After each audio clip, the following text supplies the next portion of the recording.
रुद्राक्ष एक खास तरह के पेड़ का बीज है। ये पेड़ आमतौर पर पहाड़ी इलाकों में खास ऊंचाई पे, खासकर हिमालय पे पाया जाता है।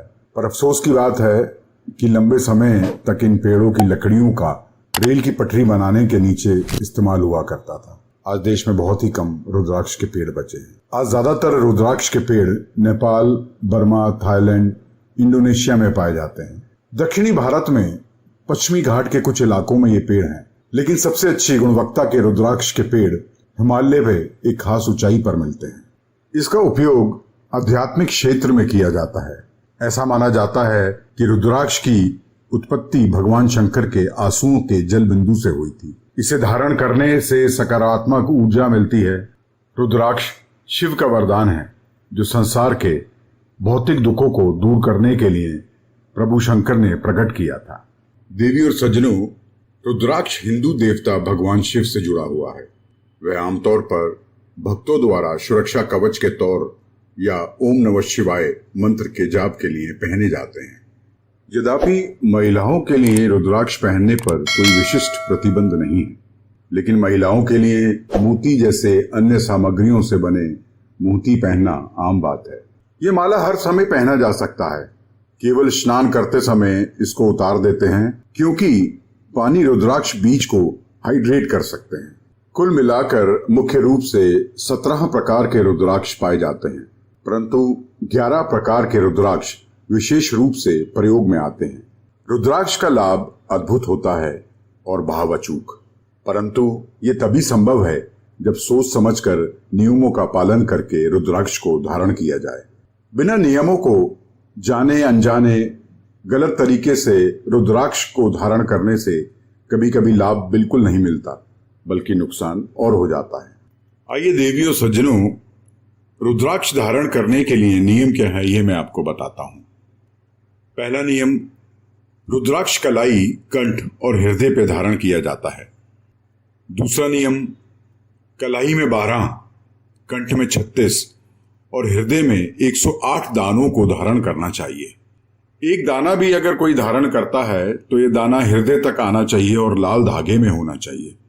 रुद्राक्ष धारण करने के पूर्व उसे भगवान शिव को समर्पित करना चाहिए तथा उसी माला या रुद्राक्ष पर मंत्र जप करना चाहिए। जो लोग भी रुद्राक्ष धारण करते हैं उन्हें सात्विक रहना चाहिए तथा उच्चारण को शुद्ध रखना चाहिए, अन्यथा रुद्राक्ष लाभकारी नहीं होगा। देवी और सज्जनों, आइए मैं आपको बताता हूं विभिन्न प्रकार के रुद्राक्ष और उनका महत्व किस राशि पर पड़ता है। ये जानकारी मैं आपको देता हूं। सबसे पहले एक मुखी रुद्राक्ष। ये साक्षात शिव भगवान का स्वरूप माना जाता है। सिंह राशि वालों के लिए यह अत्यंत शुभ है। जिनकी कुंडली में सूर्य से संबंधित समस्या हो, ऐसे लोगों को एक मुखी रुद्राक्ष जरूर धारण करना चाहिए। दो मुखी रुद्राक्ष। दो मुखी रुद्राक्ष अर्धनारीश्वर का स्वरूप माना गया है।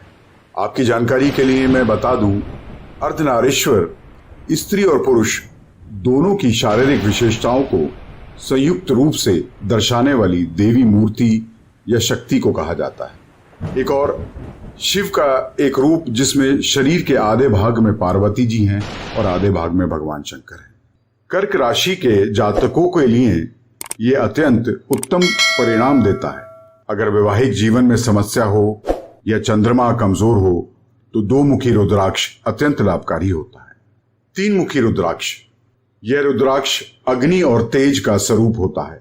मेष राशि वाले, वृश्चिक राशि वालों के लिए यह अत्यंत उत्तम परिणाम देता है। मंगल दोष के निवारण के लिए इसी रुद्राक्ष का प्रयोग किया जाता है। चार मुखी रुद्राक्ष। ये रुद्राक्ष ब्रह्मा का स्वरूप माना गया है। मिथुन और कन्या राशि के लिए यह सर्वोत्तम है। त्वचा के रोगों और वाणी की समस्याओं का इससे विशेष लाभ मिलता है। पंचमुखी रुद्राक्ष। इसको कालाग्नि भी कहा जाता है। इसको धारण करने से मंत्र शक्ति तथा अद्भुत ज्ञान प्राप्त होता है। जिनकी राशि धनु या मीन हो या जिनको शिक्षा में लगातार बाधाएं आ रही हों, ऐसे लोगों को पंचमुखी रुद्राक्ष धारण करना चाहिए। छह मुखी रुद्राक्ष। इसको भगवान कार्तिकेय का स्वरूप माना गया है। इसको धारण करने से व्यक्ति को आर्थिक लाभ होता है। अगर कुंडली में शुक्र कमजोर हो अथवा तुला या वृश्चिक राशि हो तो 6 मुखी रुद्राक्ष धारण करने वालों के लिए बहुत शुभ माना गया है। 7 मुखी रुद्राक्ष। 7 मुखी रुद्राक्ष सप्त ऋषियों का स्वरूप माना जाता है। मारक दशाओं में तथा अत्यंत गंभीर स्थितियों में इसको धारण करने से लाभ मिलता है। अगर मृत्यु तुल्य कष्टों का योग हो अथवा मकर या कुंभ राशि हो तो यह अत्यंत लाभ देता है। 8 मुखी रुद्राक्ष। ये अष्ट देवियों का स्वरूप माना गया है तथा इसको धारण करने से अष्ट सिद्धियों की प्राप्ति होती है। इसको धारण करने से धन की प्राप्ति होती है तथा किसी भी प्रकार के तंत्र मंत्र का कोई असर नहीं होता। जिनकी कुंडली में राहु से संबंधित समस्या हो ऐसे लोगों को इसे धारण करना शुभ होता है। 11 मुखी रुद्राक्ष। 11 मुखी रुद्राक्ष देवी और सज्जनों स्वयं शिव का स्वरूप माना जाता है। संतान संबंधी समस्याओं के निवारण के लिए तथा संतान प्राप्ति के लिए इसको धारण करना शुभ माना गया है। इन सब के अलावा देवी और सज्जनों रुद्राक्ष पहनने के बहुत और भी फायदे हैं। कई व्यक्ति ऐसे हैं जिनका काम जो है विभिन्न प्रकार के नौकरी में या व्यापार से संबंधित काम जो भी है उसकी वजह से वह इधर उधर घूमते रहते हैं, कई दफा नई जगह जाते हैं। तो रुद्राक्ष अगर उन्होंने धारण किया हुआ है तो वह उनकी ऊर्जा को एक सुरक्षा चक्र जो है प्रदान करता है, एक कवच बना देता है। आपने कभी ध्यान दिया होगा कि आप कई जगह नई जगह जाते हैं और कई दफा आपको वहां लेटते ही नींद आ जाती है, और कई दफा ऐसा भी आपने एहसास किया होगा कि आप कई नई जगह जाते हैं, चाहे आप जितना भी थके हुए हों, लेकिन आपको नींद नहीं आती, बहुत देर से नींद आती है। यही बात अगर हम साधु और सन्यासियों के लिए कहें जिन्होंने रुद्राक्ष धारण किया हुआ है, वो एक तरह का सुरक्षा कवच जो है उनको प्रदान करता है। कोई भी परिस्थिति हो उनके लिए वो संभव बना देता है, चाहे वो जंगल में हो, कहीं नदी किनारे हो, किसी आश्रम में हो, तो रुद्राक्ष जो है उनके लिए एक सुरक्षा कवच का काम करता है। ये धारावाहिक यहीं समाप्त करेंगे। बहुत जल्दी आपके लिए नया धारावाहिक लेकर के आएंगे। तब तक के लिए हमें आज्ञा दीजिए। नमस्कार।